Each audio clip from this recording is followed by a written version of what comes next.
Back to news. ఎన్నికల సమయం దగ్గర పడుతోంది. అన్ని పార్టీలు సమర శంఖం పూరిస్తూ ప్రచారంలో జోరును పెంచాయి. ఈ క్రమంలోనే మేమంతా సిద్ధమంటూ వైసీపీ అధినేత సీఎం జగన్ బస్సు యాత్రతో దూకుడు పెంచారు. మరోసారి అధికారమే లక్ష్యంగా వ్యూహాలు రచిస్తూ ఎన్నికల క్షేత్రంలో దూసుకుపోతున్నారు. మేమంతా సిద్ధం బస్సు యాత్రకు అభిమానం పోటెత్తుతోంది.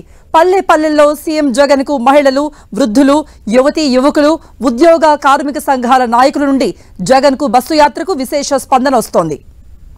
ఎన్నికల ప్రచారంలో భాగంగా రాష్ట్రాన్ని మరోసారి చుట్టేసే పనిలో బిజీగా ఉన్నారు సీఎం జగన్. మేమంతా సిద్ధం బస్సు యాత్రతో మళ్లీ ప్రజలతో మమేకమవుతున్నారు.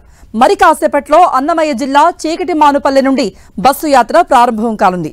మొలకల చెరువు, పెద్దపాలెం, వేపురి కోట మీదుగా బుర్రకాయల కోట క్రాస్, గొల్లపల్లి మీదుగా అంగళ్లకు బస్సు యాత్ర చేరుకోనుంది.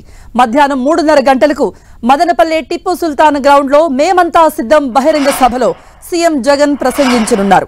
సభ అనంతరం నిమ్మనపల్లి క్రాస్, బోయకొండ క్రాస్, చౌడేపల్లి, సోమల మీదుగా పొంగనూరు నియోజకవర్గం అమ్మగారిపల్లె శివార్లో ముఖ్యమంత్రి రాత్రి బస చేస్తారు. ముఖ్యమంత్రి బస్సు యాత్ర కోసం వైసీపీ నేతలు ఇప్పటికే అన్ని ఏర్పాట్లు పూర్తి చేశారు.